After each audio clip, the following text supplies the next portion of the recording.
Hi friends, నేను ఈరోజు వెళ్ళబోతున్నది మన హ్యాబిట్స్లో ఉన్న శ్రీకృష్ణుని గుడి దగ్గరికి. అదే అండి మన ఇస్కాన్ టెంపుల్ అంటారు చూడు. నేను ఆ టెంపుల్ దగ్గరికి వెళ్ళాలని ఎప్పటి నుంచో అనుకుంటున్నాను. ఎందుకంటే మా ఫ్రెండ్స్ అందరూ చెప్పారు ఇస్కాన్ టెంపుల్ అనేది చాలా బాగుంటుంది, ఒకసారి వెళ్ళి చూడు నీకే తెలుస్తుంది అని చెప్పారు. అయితే అది ఎలా ఉంటుందని చూడడానికి నేను మా ఫ్రెండ్ కలిసి ఈ గుడి కాడికి వచ్చాము.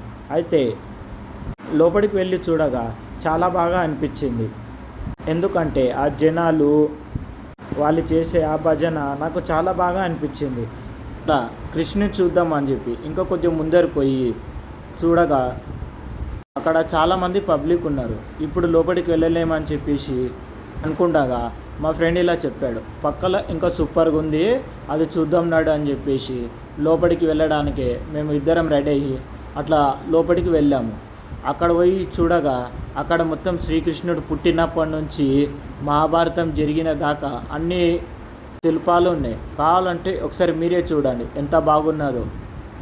వాటిని చూస్తుంటే నాకు నేను చిన్న వయసులో ఉన్నప్పుడు ఖుషి టీవీలో లిటిల్ కృష్ణ అనేది చూస్తుంటే ఎప్పుడు అది చూస్తున్నప్పుడు నాకు ఎప్పుడు ఇది ఉత్తే కార్టూనే కదా, ఇందులో ఏముంది అని అనుకుంటుంటే, కానీ చూస్తూ ఉండగా శ్రీకృష్ణుని మీద నాకు విపరీతమైన ప్రేమ అనేది కలిగింది. ఎందుకంటే అది ఒక కార్టూన్ కాదు, అదొక రియల్ స్టోరీ అనేది నాకు పెద్ద వయసు వచ్చేదాకా నాకు తెలియదు. అయితే నేను చిన్న ఉన్నప్పటి నుంచి ఒకటే అనుకుంటుంటే ఫ్రెండ్స్, ఏదో ఒకరోజు నేను ద్వారకకి వెళ్ళాలని ఆశపడ్డాను. కానీ ఏ రోజు కుదరలేదు అది.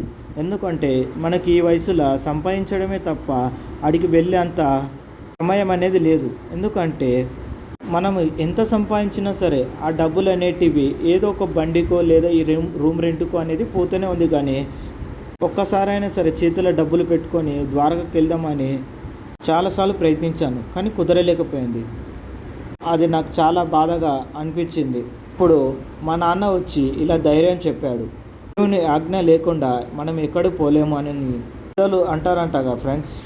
అయితే శ్రీకృష్ణుని కూడా నేను ఇప్పుడు ద్వారకకు రావడము ఇష్టం లేదేమో, ఏమో చెప్పలేం. ఏదో ఒక రోజు శ్రీకృష్ణుడే నా కళ్ళలోకి వచ్చి ద్వారకకు ఇప్పుడు వస్తావానని అడిగే రోజు కూడా వస్తుందని ఎదురు చూస్తున్నా ఫ్రెండ్స్. సో ఈ టాపిక్ పక్కన పెడితే నేను ఒక 10 నిమిషాలు బయట వెయిట్ చేసి ఎలాగైనా లోపలికి వెళ్ళాలని చెప్పి లైన్లో నిల్చొని దర్శనానికి ముందుకి వెళ్తున్నాను. అలా వెళ్తూ శ్రీకృష్ణుని చూశాను. ఒక్కసారిగా ఆ కృష్ణుని చూడగా నేను ద్వాపర యుగంలో ఉన్నట్టు అనిపించింది. ఎందుకంటే నా కళ్ళ ముందర ఆయనను చూస్తుంటే నాకు ఏదో ఒక చెప్పలేని ఆనందం, ఎప్పుడు లేని ఒక సంతోషం. ఎందుకంటే ఆయనని నేను చిన్న ఉన్నప్పటి నుంచి ఆరాధిస్తున్నా కాబట్టి. చూశారా ఎంతమంది ఉన్నారో, ఆయనని చూడడానికి ఎంతమంది వచ్చారు. రోజు కమ్స్కమ్ 200 మంది అని వస్తారు. ఎందుకంటే ఇస్కాన్ టెంపుల్ అనేది అట్లా ప్రత్యేకమైనది.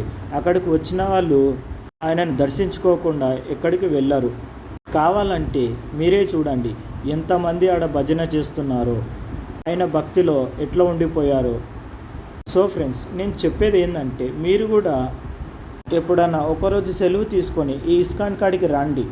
మీకు ఎన్ని బాధలున్నా ఎన్ని కష్టాలున్నా సరే ఒక్కసారి ఈ టెంపుల్కి వచ్చారనుకో అన్నీ మర్చిపోయి మనసు ప్రశాంతంగా ఉంటారు.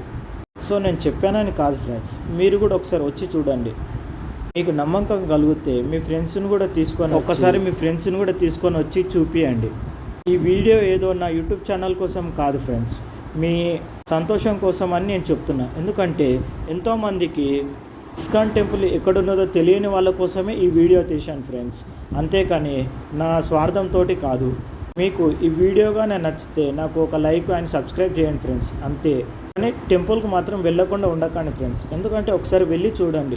మీకు నమ్మకం కలగకపోతే, మీకు నచ్చకపోతే నా కామెంట్ సెక్షన్లో బ్లాక్ సింబల్స్ అనేది పెట్టండి, అంతేకాని మాత్రం తిట్టుకోకండి. ఇది కేవలం కృష్ణుని భక్తుల కోసమే తీశానే తప్ప వేరే ఉద్దేశంతో తీయలేను.